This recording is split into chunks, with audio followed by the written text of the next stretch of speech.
وقتی هست که من از این استفاده میکنم. قبلا از سنت استفاده میکردیم.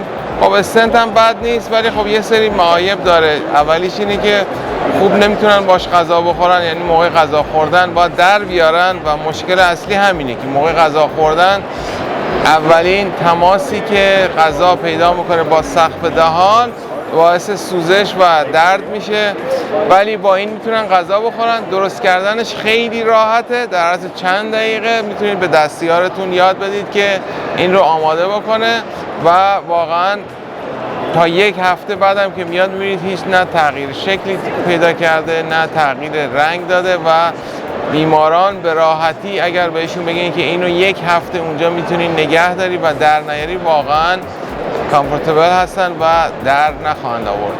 و برای من چند تا چیزش خیلی مهم است. یکی اینکه چیر سایت همه چی خیلی سریع حاضر میشه، خیلی یوزر فرندلی هست، خیلی پیشنت فرندلی هست و تطابقش بسیار خوب هستش با کام. مرسی.